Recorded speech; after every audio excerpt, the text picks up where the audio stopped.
ऊंच और दूसरे को नीच समझता है। धिक्कार है ऐसे समाज पर। अब मैं ऐसा नहीं होने दूंगा।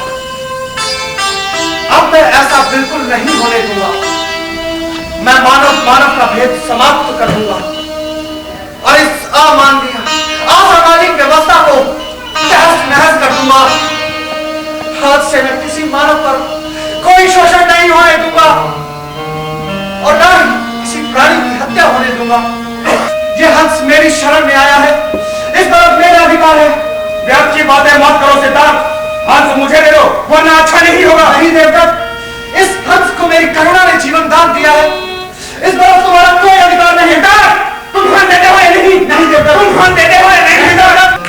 संघ में बहुमत की राय को ही सर्वोपरि माना जाता है और हमें उनका आदर करना चाहिए। सिद्धार्थ, आप क्या चाहते हैं पिताजी?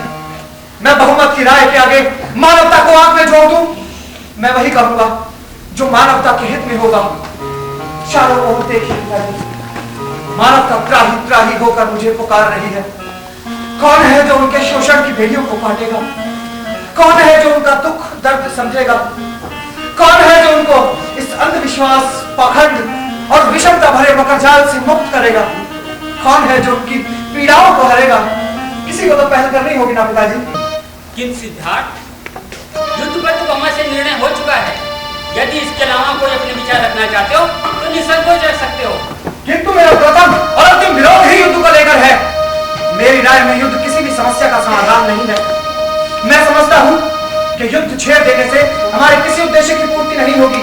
इससे एक दूसरे युद्ध का बीजारोपण हो जाएगा। जो किसी की हत्या करता है उसे कोई दूसरा हत्या करने वाला मिल जाता है। जो किसी को जीतता है उसे कोई दूसरा जीतने वाला मिल जाता है। जो किसी को लूटता है उसे कोई दूसरा लूटने वाला मिल जाता है।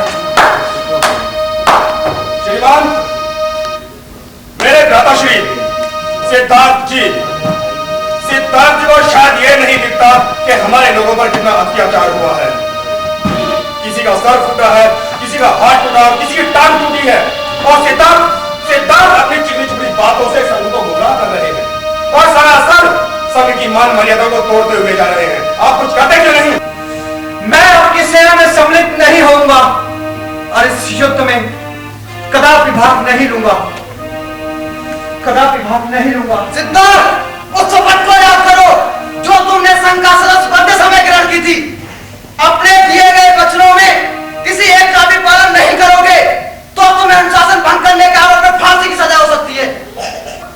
मैं संघ से अपील करता हूं, सिद्धार्थ को अनुशासन भंग करने के आरोप में उनके और उनके परिवार का सामाजिक बहिष्कार किया जाए और उनकी समस्त राजपाट धन संपत्ति जब्त कर ली जाए। तुम्हें 3 सजा में से किसी एक पर अभी और इसी वक्त आपको अपनी सहमति देनी होगी। अनुशासन भंग के आरोप में तुम्हारा संघ से निष्कासन या फिर तुम्हारे साथ तुम्हारे परिवार की संपत्ति जब्त करके राज से निकाला दे दिया जाए या फिर तुम्हें फांसी। बोला सिद्धार्थ, तुम्हें क्या स्वीकार है?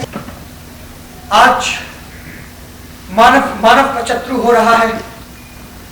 मानव के प्रति प्रेम, मित्रता और सहयोग की भावना समाप्त होती जा रही है।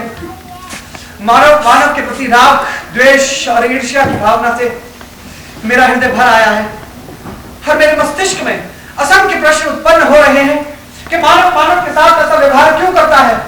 क्यों उसके मन में राग, द्वेष और ईर्ष्या जन्म लेती है? इसलिए मैं चाहता हूं कि विषमता पर आधारित ऐसी सामाजिक व्यवस्था को समाप्त करके उसके स्थान पर समतापूर्वक समाज की स्थापना कर सकूं। पिताजी, यह मेरा अटल फैसला है कि मैं परिव्राजक बनना चाहता हूं। हर ऐसे अनसुलझे प्रश्नों का हल ढूंढना चाहता हूं ताकि मानव के प्रति प्रेम, मित्रता और सहयोग की भावना उत्पन्न हो। सभी मानव सुख शांति से रहें, समाज में कोई विषमता ना हो। और आपको जानकर प्रसन्नता होगी कि मेरे इस निर्णय से संघ की मर्यादा भी बनी रहेगी और मेरे कारण मेरे परिवार को भी किसी प्रकार की कोई हानि नहीं होगी। यह मेरा अटल फैसला है पिताजी, यह मेरा अटल फैसला है। भाइयों, मैं शाकियों और कोलियों के होने वाले युद्ध को तो ना रोक सका। युद्ध का परिणाम बड़ा भयंकर होता है। युद्ध सारी मानव जाति के विनाश का प्रतीक होता है। मेरी तुम सब लोगों से यही सलाह है कि जाओ प्रेम तथा शांति के लिए जनमत तैयार करो। इससे मुझे बहुत खुशी होगी। जाओ। छंद। आज्ञा राजकुमार। ये लो, मुझे इसकी कोई आवश्यकता नहीं।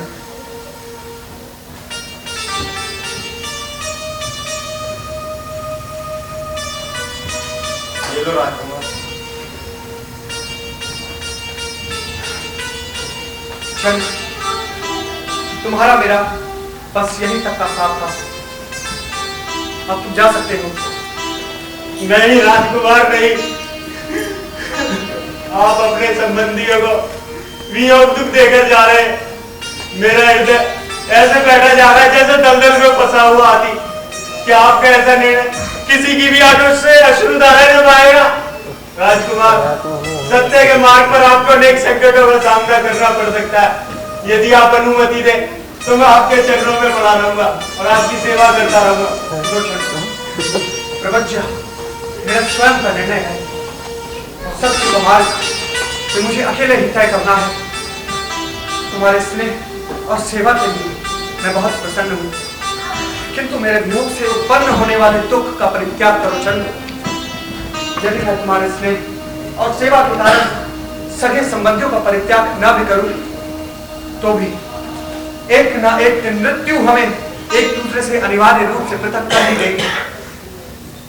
जिस मेरी मां ने मुझे इतना कष्ट सहन करके जन्म दिया था, आज वो कहां है और मैं कहां हूं। जिस प्रकार पक्षी अपने विश्राम वृक्ष पर एकत्रित होते हैं और उसके बाद विभिन्न दिशाओं में उड़ जाते हैं, प्राणियों की भी यही दशा है। उनका वियोग भी अनिवार्य है। छंद, राजकुमार